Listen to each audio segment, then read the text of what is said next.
Jaya Gopi Jana Vallabha Girivaradhari.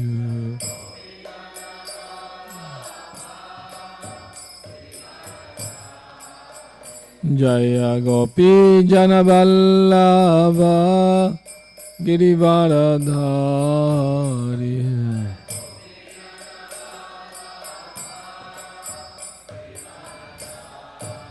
Yashodanandana Brajajana Ranjana.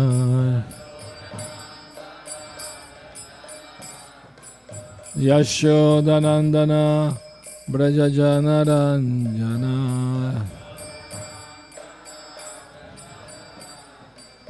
Yamunatira Vanacharya.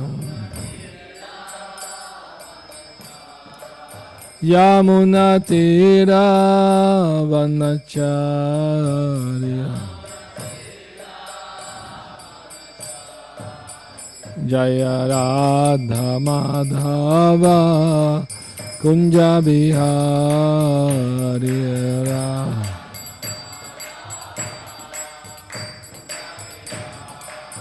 Jaya Radha Madhava Kunja Bihari.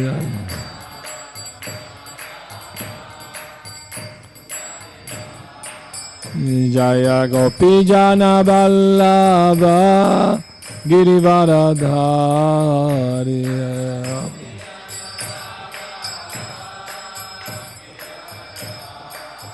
Jaya Gopi Jana Vallabha Girivaradhari.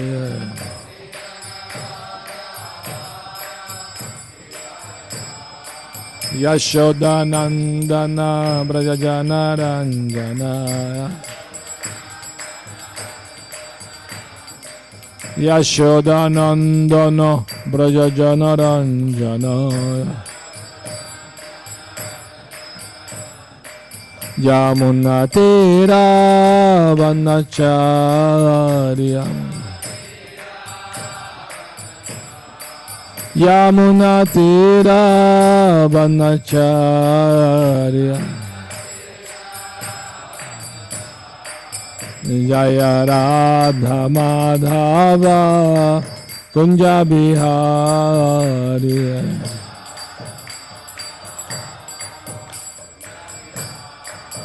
Jaya Radha Madhava Kunja Bihari.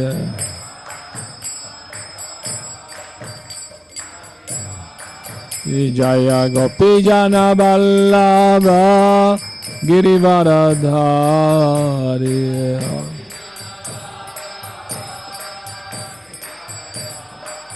Jaya Gopi Jana Vallabha Girivaradhari.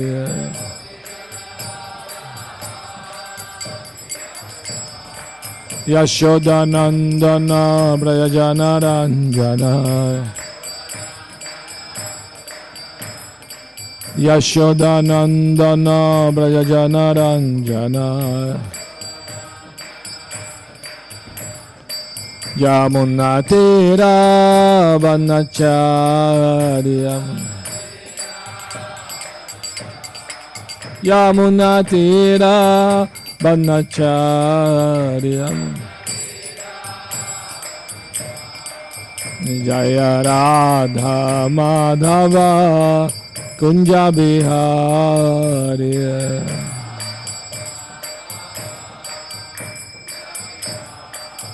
Jaya Radha Madhava Kunja Bihari.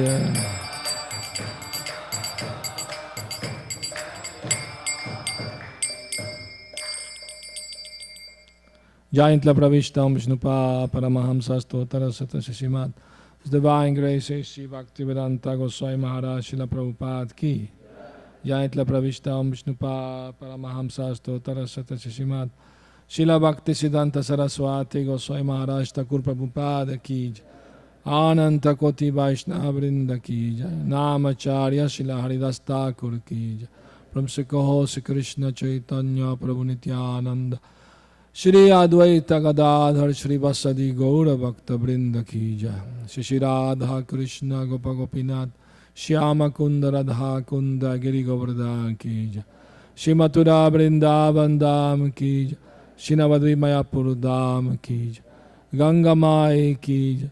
Yamuna Mai Ki Jai. Tulasi Maharani Ki Jai. Bhakti Devi Ki Jai. Shri Hare Nam Sankirtan Yagya Ki Jai. Grantara Srimad Bhagavatam Ki Jai. Nitai Gaur Premanandi. All glories to the assembled devotees.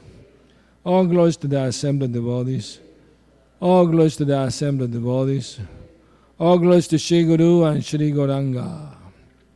Namaham Vishnu Padaya Krishna Vastavitale. Shrimate Bhakti Vedanta Swami Tinam Namate Saraswati Devarani Vishnu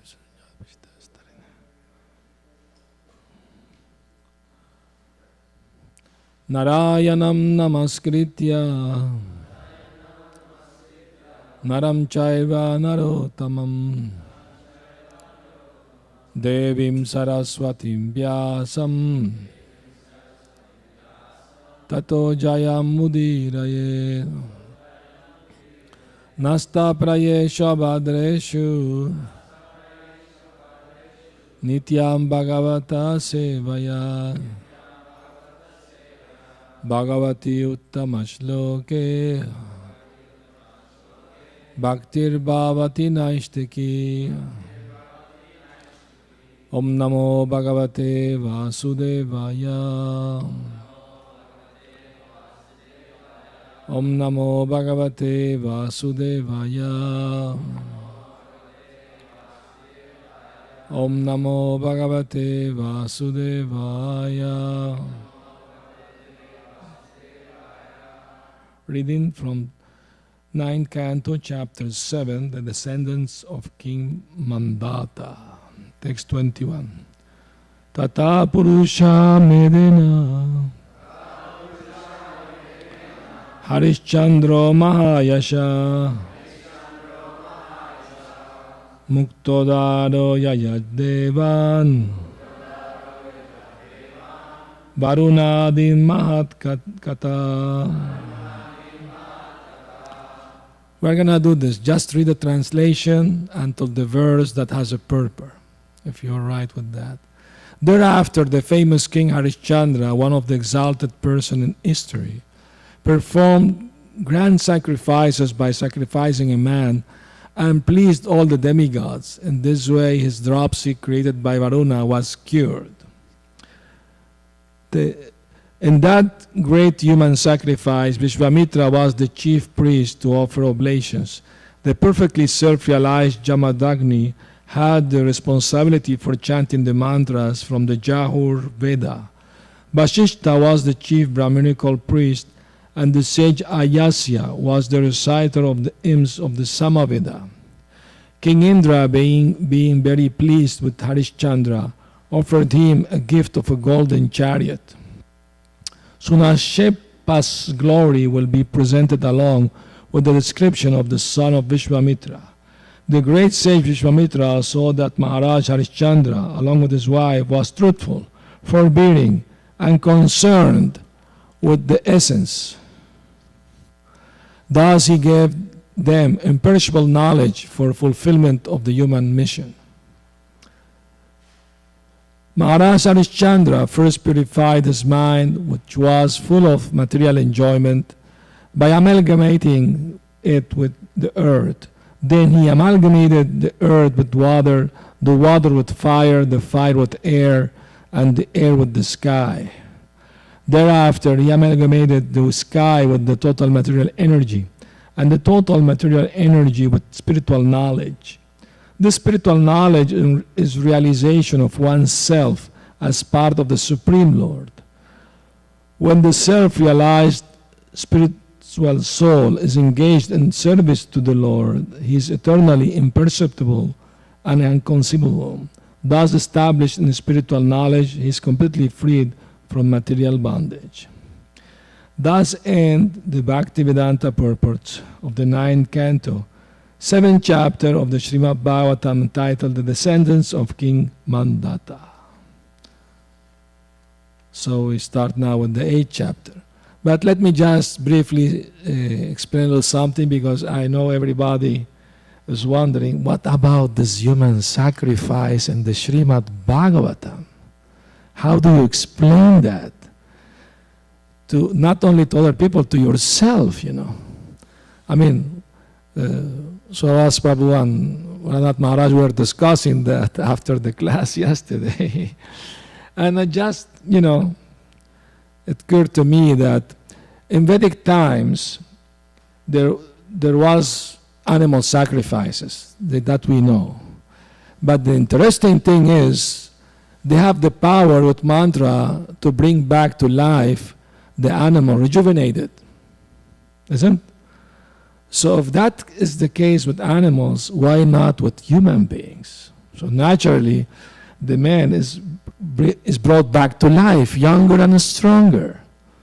So then it is not killing. It's just to prove the power of the Vedic mantras. Mm-hmm. So that's, I think, solved the problem a little bit. What do you think? Isn't? Okay. Now, there are evil human sacrifices, which the human is not brought back to life. Then it is murder. One example. When Jadabharata was caught by this gang, you know, to sacrifice in front of Goddess Kali, they threw a net on him and they captured him because they had a human animal, means somebody retarded or something, you know, it's like an animal. So he escaped. So they saw Jadabharata in full meditation. They thought he must be also a spaced out guy or something. So let's sacrifice him. And when they were gonna kill him in front of Goddess Kali, I mean, kill him for good. No mantras to bring him back. These were evil people. So Kali itself couldn't tolerate that the pure devotee of the Lord will be sacrificed in front of her. So she came out of the deity, of her own deity. She came out with her associate and started to chop off the heads of all the evil people there. They were playing ball with their heads, you know. Have you seen those paintings in the Bhagavatam? Far out, isn't it? So when they were drinking the blood from the neck, you know, the Rakshasis, of course. Anyway, if somebody likes horror movie, he can read Bhagavatam too. There are many interesting things there. So anyway, so we see that King Harishchandra, at the end, he achieved, you know, perfection because he got the mercy from Vishwamitra. He was given transcendental knowledge. So because he passed the test, you know, Harishchandra had to go through a very heavy test. He lost his kingdom, he lost his wife, his son, he lost everything. He was steadfast in his determination to follow religious principle. He was put to test by Vishwamitra, and he passed the test. And because of that, Vishwamitra was pleased with him, so he gave him transcendental knowledge. And through that, he got self-realization. So that's the summary of the chapter we just read. Any question about that? Any comment about that? Yes.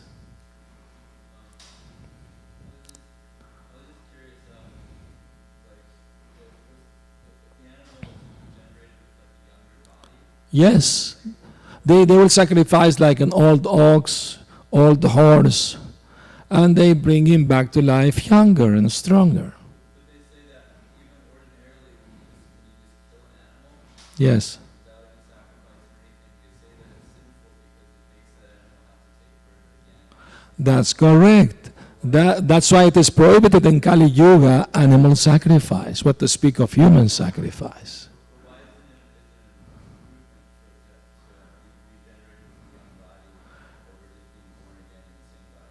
Well, it's to prove the power of the Vedic mantras and to please the Lord.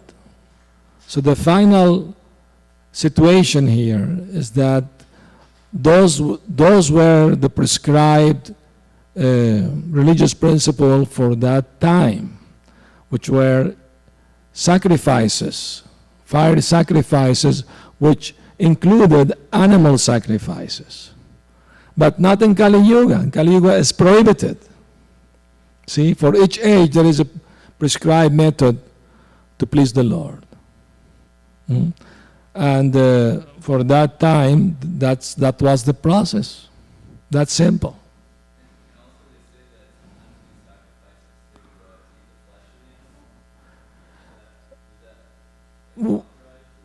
Well, I mean to say, there are so many versions about that. But we accept what Prabhupada said in his purport, that they bring back the animal to life. So, if they bring him back to life, he will not be lacking some part or something. He has to be complete, you know.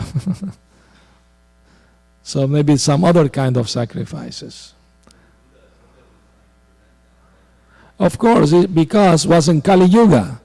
And in the Vedas itself, it says it is prohibited in Kali Yuga to do animal sacrifices. So the people didn't listen to that part. They wanted only the part that allowed them to eat the meat by sacrifices, you know. The same thing with the Bible too, you know. They used to do animal sacrifices. But then Jesus stopped that. I read one translation from the Dead Sea Scrolls, where Jesus said to his, you know, he was giving a sermon to the people, and he's saying, God gave Moses the 10 Commandments. The 5th is, you should not kill. But seeing that the Jews' heart was very hard, he allowed them to do animal sacrifices in order to avoid that they will kill each other. But then by sacrificing animal, their heart became hardened, and they start to kill each other too. But I tell you, Jesus said, you should not kill humans nor animals. Those who eat food from violence and blood, they will make their body their own grave. And those who eat alive food, they will have better life. And those who kill an animal, they have to pay for it. So he was against animal killing, according to this statement from the Dead Sea Scrolls. So since then, it is prohibited also to kill animals. That's why you find in the Bible contradiction that in some places they say it's okay. Maybe in previous ages, but not for the time when Jesus came. He stopped that. That's why he became angry at the temple and threw all the merchants out there because they were selling animals for sacrifice. So he was angry at that. So let's read something from this chapter now. So let's go on. Chapter 8, the sons of Sagara meet Lord Kapiladev. Text 1. Go ahead, please. So the devotee can read along. Chapter 8, text 1. Yeah, go with the translation. We are going to read only the verse in Sanskrit with the purport. Text 1. Shukadeva Goswami continued, the son of Rohita was Harita, and Harita's son was Champa, who constructed the town of Champapuri. The son of Champa was Sudeva, and his son was Vijay. The son of Vijay was Baruka. Baruka's son was Brika, and Brika's son was Bahuka. The enemies of King Bahuka took away all his possessions, and therefore the king entered the order of Vanaprastha and went to the forest with his wife. 3. Bahuka died when he was old, and one of his wives wanted to die with him, following the Sati rite. At that time, however, Arva Muni, knowing her to be pregnant, forbade her to die. Knowing that she was pregnant, the co-wives of the wife of Bahuka conspired to give her poison with her food, but it did not act. Instead, the son was born along with the poison. Therefore, he became famous as Sagara, one who was born with poison. Sagara later became the emperor. The place known as Ganga Sagara was excavated by his sons.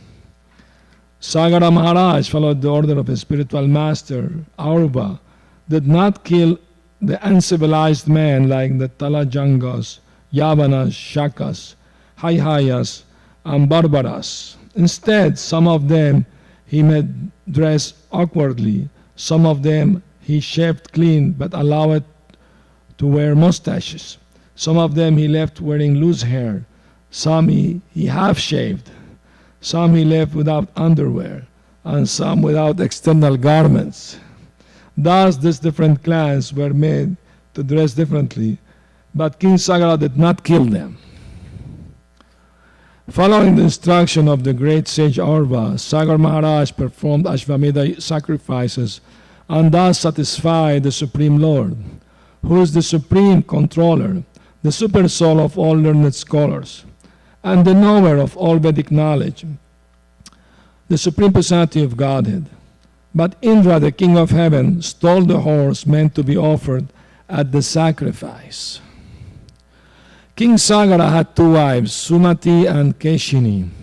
The sons of Sumati, who were very proud of their prowess and influence, following the order of their father, searched for the lost horse. While doing so, they dug into the earth very extensively. Thereafter, in the northeastern direction, they saw the horse near the ashrama of Kapila Muni. Here is the man who has stolen the horse, they said. He's staying there with closed eyes. Certainly he's very sinful. Kill him, kill him. Shouting like this, the sons of Sagara, 60,000 altogether, raised their weapons. When they approached the sage opened his eyes. Now we read the Sanskrit, which is verse, text 11. Swashariragnina tavan Mahendra Rita Chetasaha Mahadhyati Kramahata Basmasat Abhavan Kshanat Swashariragnina tavan Mahendra Rita Chetasaha Mahadhyati Kramahata Basmasad Abhavangshana. Please chant.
Vaishnavas,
Swa Sharira Agamana,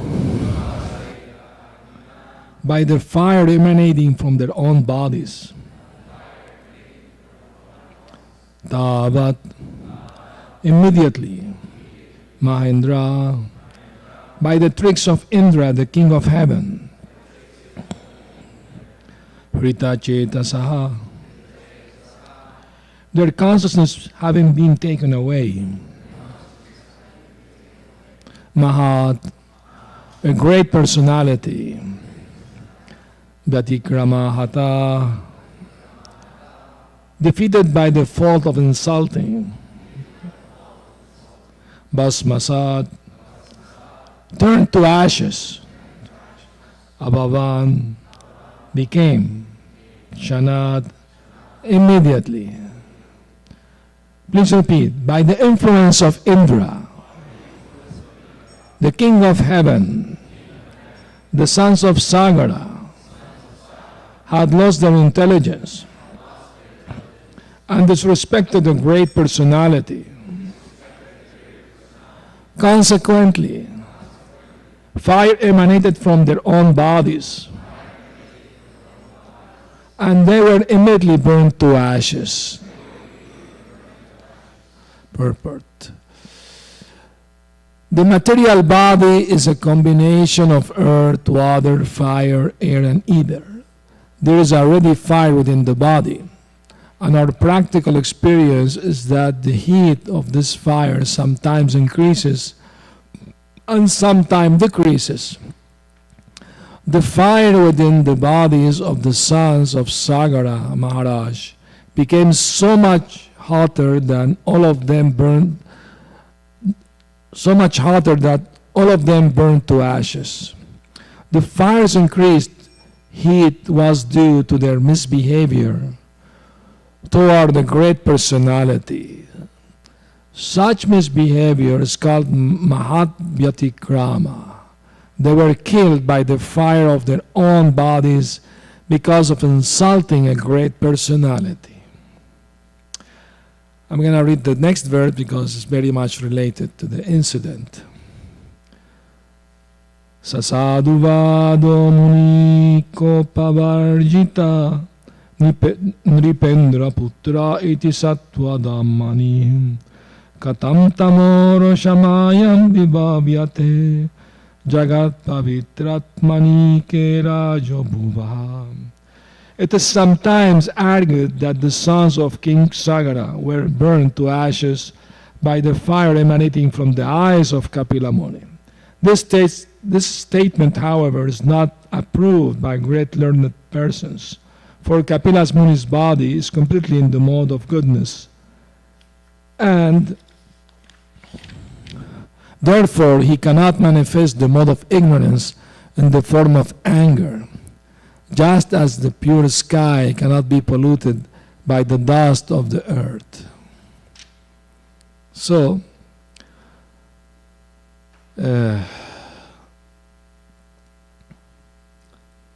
having been describing all the dynasty of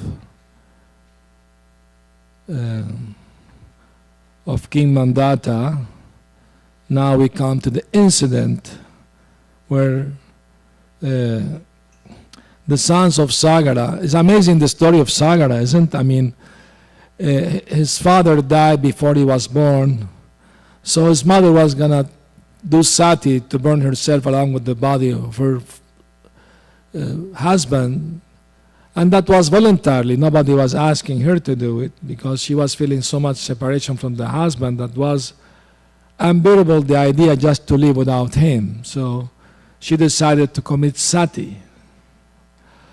But then one sage, Orva, told her, no, you can't do that because by his mystic power he could see, she was pregnant. So he stopped her, don't do it.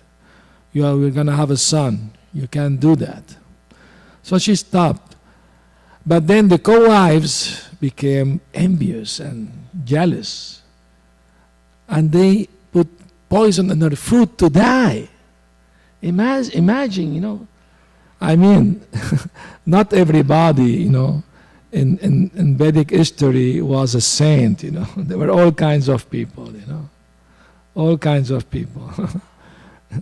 Like these co-wives, the same thing happened to Chitraketu's co-wives. They also became very jealous, and they killed the son of Chitraketu after being born because they were neglected, and the mother of the child was given all the preferences and best treatment, so they became so jealous. So we see something similar. Because they knew that she was pregnant, they wanted to kill her. Just out of jealousy and envy. My God. So just see, of course, nowadays they kill by millions the children before they are born. So it's much worse in Kali Yuga. I mean, it's terrible.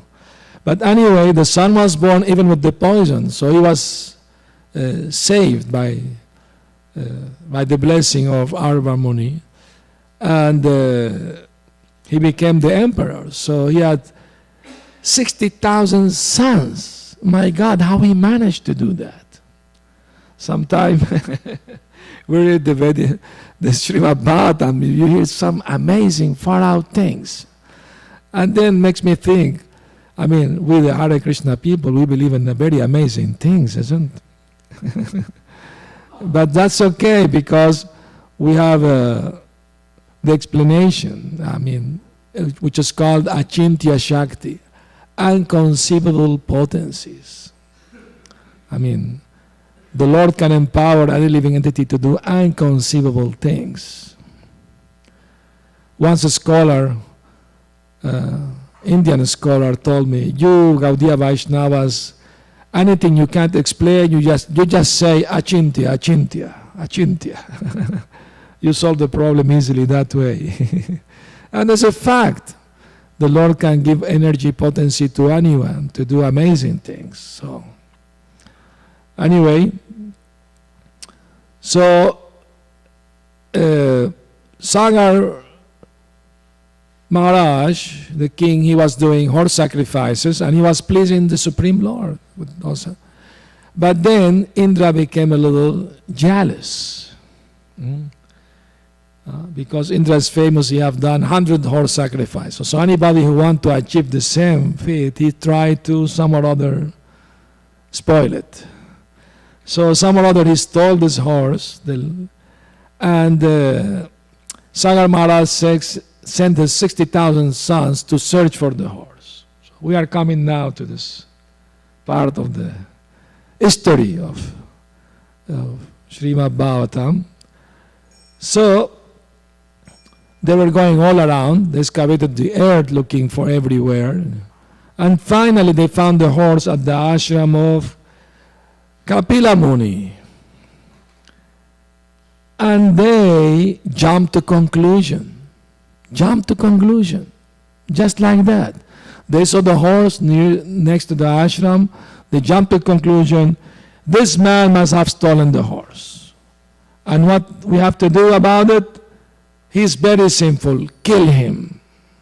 Kill him. This reminds me of a story. It happened in South America at the beginning of the movement there.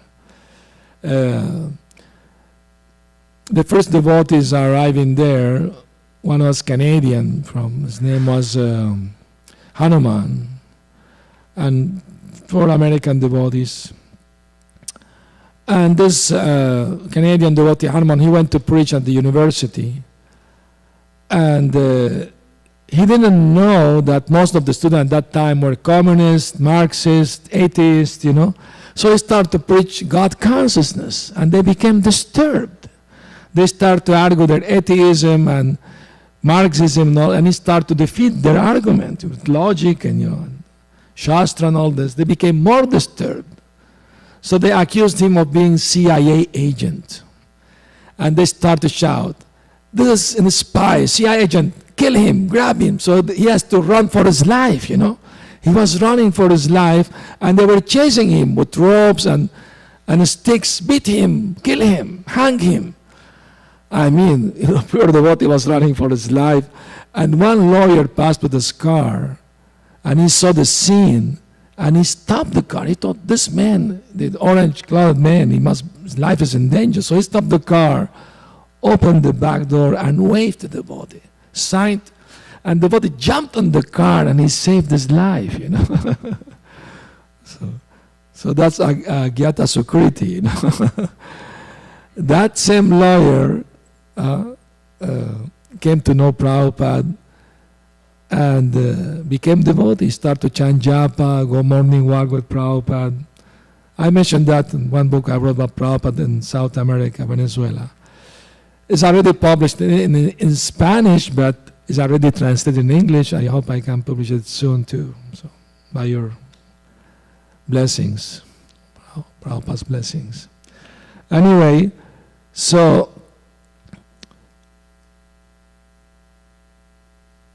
it's very, very important that we try to avoid jumping to conclusion by seeing something apparently wrong in our own perception. It could be wrong. We have to wait and analyze the situation with cool head, you know.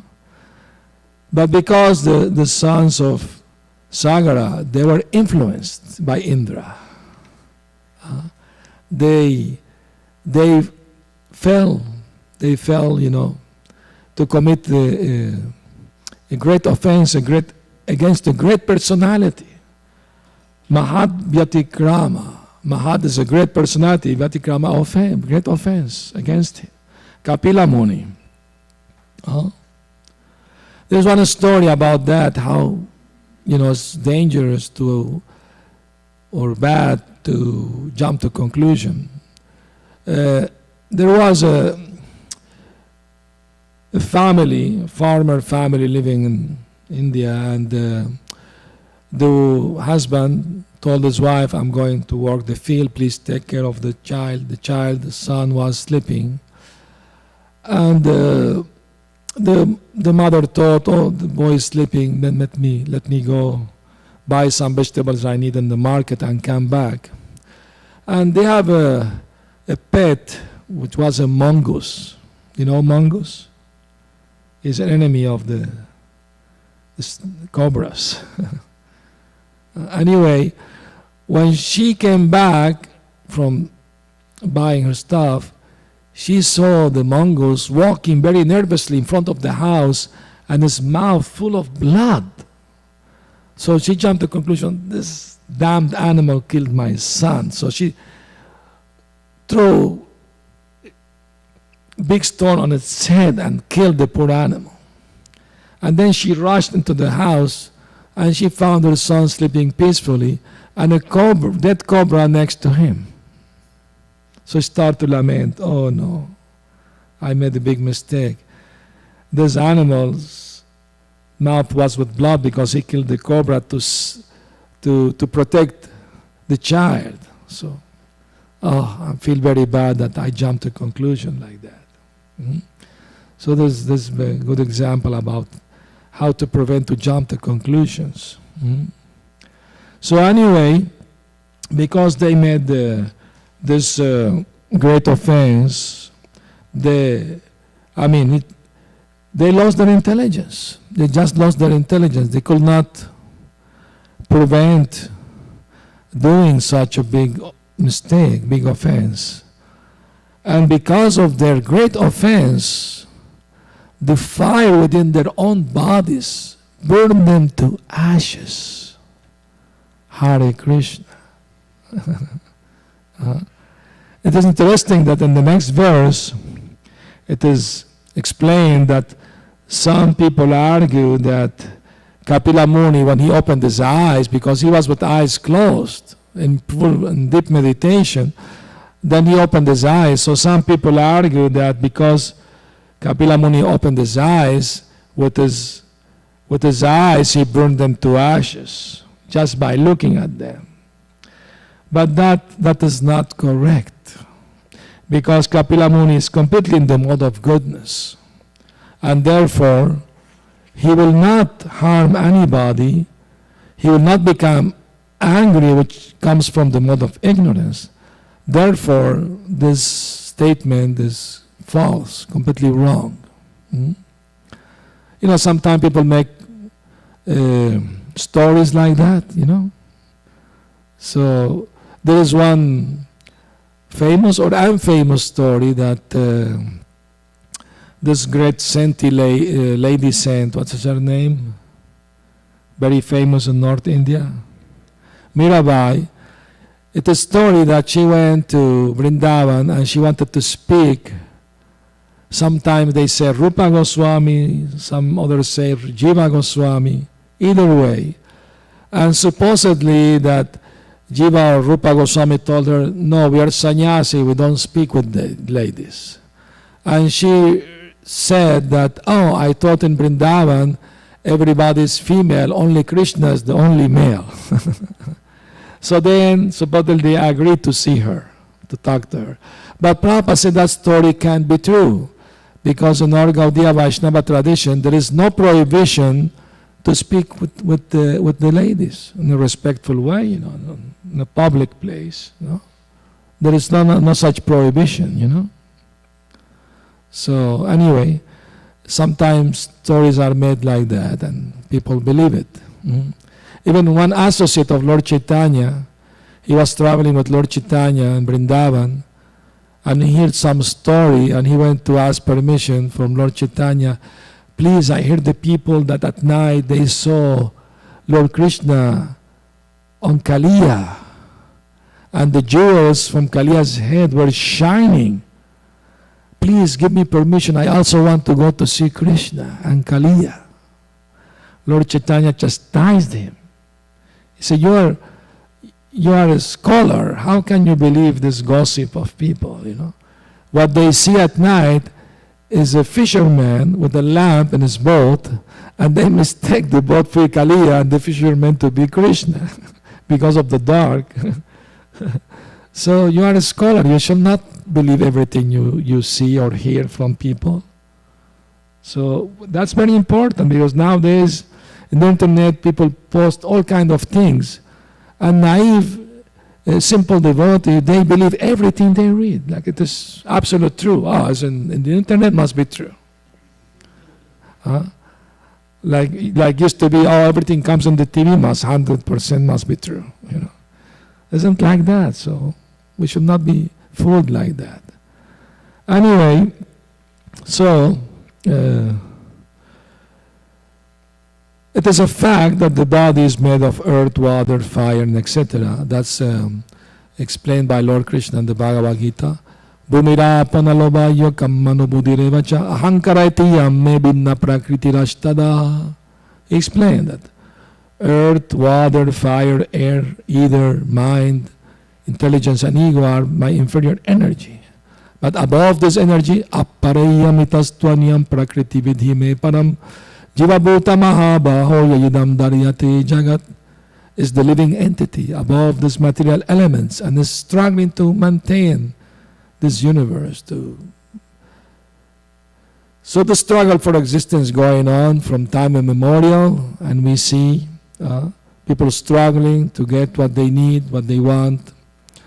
So, but by following the process of Krishna conscious Bhakti Yoga, one can gradually become purified from all material contamination and rise to the platform of transcendental devotional service to the Lord. Vasudeve Bhagavati Bhakti Yoga Prajojita Janayati Ashuvairagyam Gyanam Chayad Ahaitukam.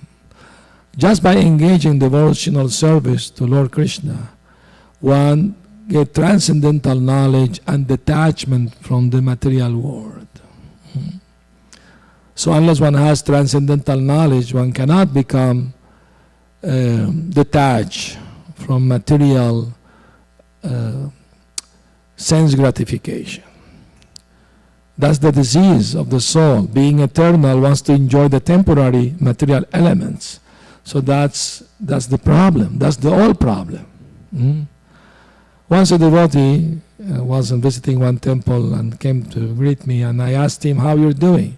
He said, here I am, struggling in the material world. And I asked him, are you struggling to stay or to get out? Everybody has to struggle somewhere or other. So it's important to know that glorious to struggle to get out of material consciousness. Because material consciousness means we keep the wrong idea that I can enjoy the material world and be happy doing it. That's the dictation of ahankara, the false ego, that make us believe such a lie, a big lie.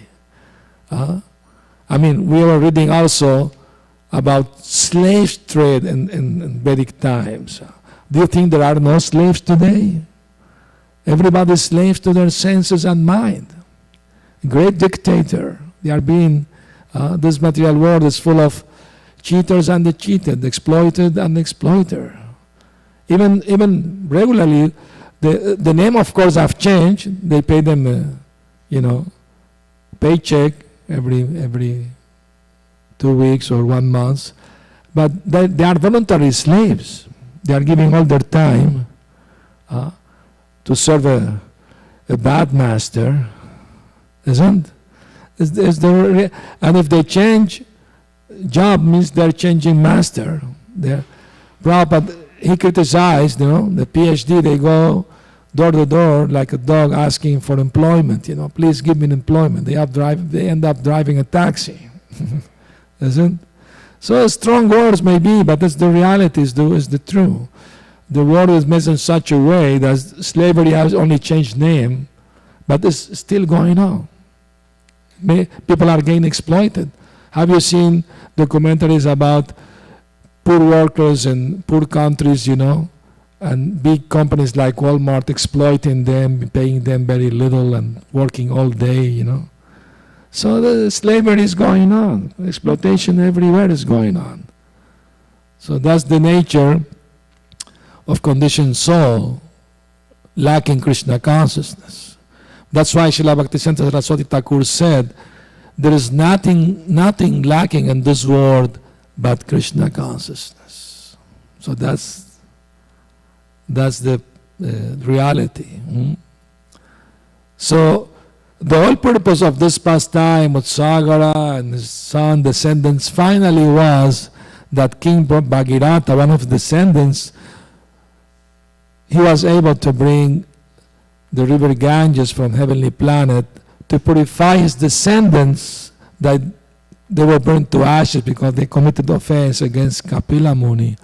So by their ashes being washed by the Ganges river, they will become purified and ascend to heaven.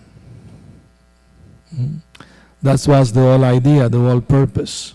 I mean, that's the power of such pure river like the Ganges. Even by touching the ashes of sinful people, they become purified, even after long time. After a long time, still the soul, whatever it is, immediately will go up. Heavenly planet or spiritual planet even, possible. So once Nanda Maharaj, Krishna's father, he was hearing about the glories of the Ganges river from Narad Muni. And Narad Muni was describing that Garuda, he caught a big, huge snake to eat it, and he was flying over the Ganges with it. But somehow or other, the big snake could release itself and fell to the Ganges, and by touching the water, the snake died. But immediately took a four-armed forms and went back to Vaikuntha. Imagine how powerful is the Ganges. Just somebody will die, even an animal, by touching its water can go back to Vaikuntha. So when Nanda Maharaj heard that, he decided to make a pilgrimage to the Ganges. That he had to go to Haridwar, very far away from Vrindavan, By bullock car, it takes so long. So Krishna will not allow that. With his mind, he brought the Ganges to Vrindavan, and that's called Manasi Ganga.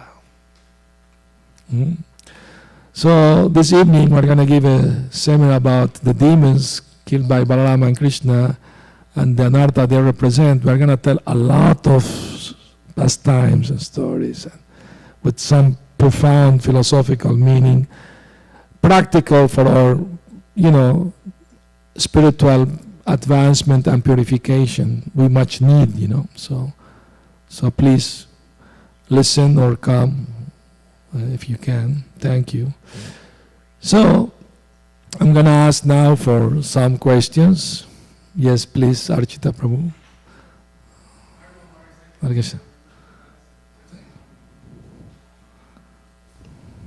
You already touched on some pertinent questions. Yes. So there's one more. There are actually several, but I'll just touch on one that arises. Here we see that the 60,000 sons of Sagara, they died from that internal fire because they insulted a... But we have so many examples of great saintly persons being insulted, and that didn't happen. Like, you know, Namacharya Srila Haridas Thakur. Yes. How come those guys didn't burn immediately? They dared to touch, you know, and beat, not just touch, to beat Namacharya. How come they didn't just burn up immediately? Well, because different pastime teach different lessons, you know. They don't have to be all the same. So in the case of Haridas Thakur, he wanted to prove the power of the holy name. And also forgiveness, because the man repented later and he was forgiven and saved. So that's even better, you know. Like we see Sagar Maharaj that didn't kill the uncivilized people. He tried to, you know, rectify them, you know, some or other, you know. He made them look a little different, you know, half shaved, you know, fully shaved and naked and with clothes, different things. And this all became like the aborigines of different parts of the world, you know. Understand? So better not to kill, but to rectify. So in the same way, Haridas Thakur, they want the man to die. So because the Lord wants to please his devotees, so he didn't allow that the fire from their body burn them to ashes, because Haridas Thakur eventually wanted to give him mercy. So the man suffered from leprosy, but then he repented, then he was forgiven. That's Lord Chaitanya's mercy, you know. He came to save all the fallen souls, to forgive all the sinful people if they repent sincerely. So that's higher platform of bhakti. Yes. Sachitanoi Prabhu. Thank you, Maharaj. In these different yagyas that we talk, Sankirtan yagya is very, at least for me, it's very easy to understand how higher beings, demigods, Krishna himself, Lord Chaitanya, get benefit, all living entities. Yes. In the Asvamedha yagya or other yagyas, when we heard that the demigods get pleased or by the offering, for example, of the horse sacrifice or animal sacrifice, what is it that they get, that sometimes even they get upset when they get their share, their part? Yes. What was that particular offering that they get that gives them pleasure? Very good question. We were asking that same question ourselves yesterday, isn't it? How they will be pleased by this sacrifice. There are many subtle energy going on in the universe. We don't understand all of them, of course. I mean, with our limited capacity, we can try to analyze and try to understand the meaning of them. But the fact is, there are subtle energies in the work, and when the offering is given to Lord Vishnu, the demigods, they also have to have their share of it. You know, that's the traditional way to do yagyas. So they have to have their share of it. And if they don't get it, of course, they will get upset, because they are also part of the management of the universal affairs. They were given that post by Lord Vishnu himself. So they were entitled to get their shares in the sacrifice. That's the way it is. That's the way it is explained in the Vedas too. So why just try to, get bewildered by those statements? We just accept them as fact as they are. And understand it's not a physical thing, it's a subtle thing, going on. There's very subtle energies on the work. And they used to enjoy these offerings too, Of course, first was offered to Lord Vishnu, so that means all the remnants was prasad. So they were eager for Mahaprasad, you may say, the demigods, okay? So that's a devotional way to see it too. I was wondering about Yeah, we can say we just accept that's good. Sometimes when you're giving a lecture, when you're talking to someone, a person asks you. Yes. Like last week, someone asked me why just the horses. He mentions just about the horses sacrifice. What is the Yes. specific thing about the horse? Thinking like there are many other animals. No, there were also cow sacrifices too, bull sacrifices too. They would usually sacrifice either horse or cow or bull. Earlier we heard about searching in the forest for wild animals and he ate a rabbit that was left for sacrifice. So wasn't this horse and bull or other wild animals that were offered? Yes, several animals were offered, but the main animals were horse, and because they were large animals, the idea was by sacrificing large animals, less animals will be killed. Understand? So, anyway, in Kali Yuga it is prohibited, animal sacrifice. We don't have to worry more about it. You know, even in South India, Ramanujacharya or Ramanujacharya or Madhvacharya, I think it was Madhvacharya, some Brahmana were still attached to do animal sacrifice even in Kali Yuga. So he had a brother, he was doing this, so to teach his brother a lesson, he made animals made of, you know, paper, and he was throwing those animals on the fire just to please his brother, you know, so like, they have the shape of an animal that being sacrificed like that, so people get all kind of, you know, things in their head and get attached to so many things. But we have to preach pure Krishna consciousness, so help them to understand that this is lower states, there is higher state, you know. Yes,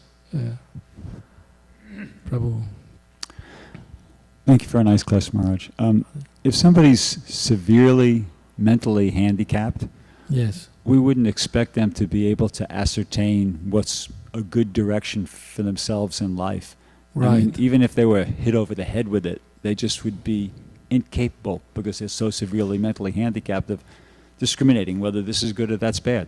Yes, So in the same way, it's stated that the conditioned soul has 4 defects, and therefore the process of pratyaksha is not considered a very good way of getting knowledge. Mhm. So how could we be so confident that we've come in contact with the absolute truth?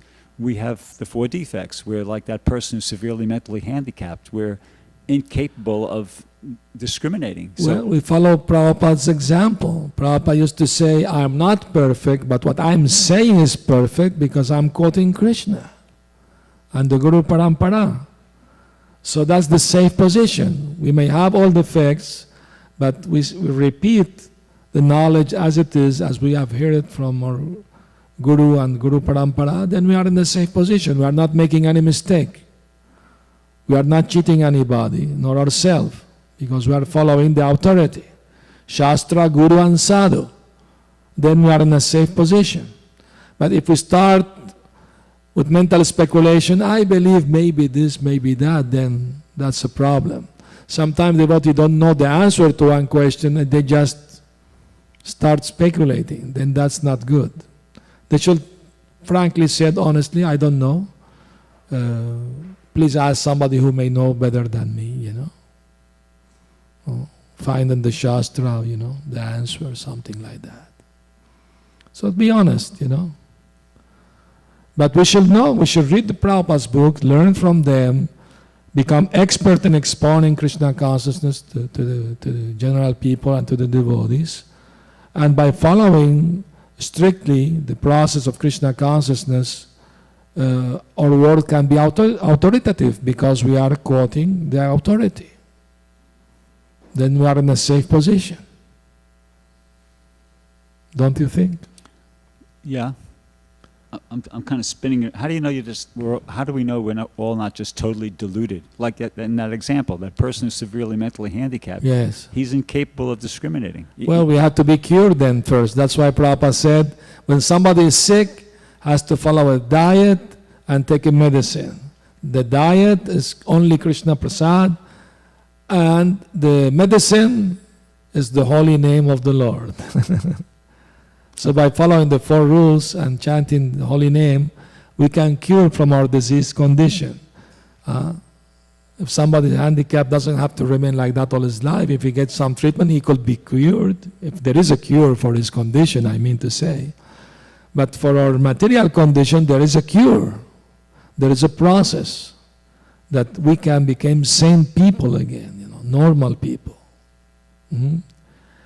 I like Bhakti Tirtha Maharaj's one statement, we don't want to be accepted as normal people, because normal people in the material world means he eat meat, he drink, does all these things. So we don't want to be seen as normal. That's okay if they see us not normal.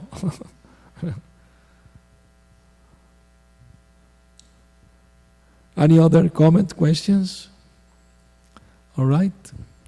Thank you very much. Srila Prabhupada ki jai. Gaur Premanandi Haribo.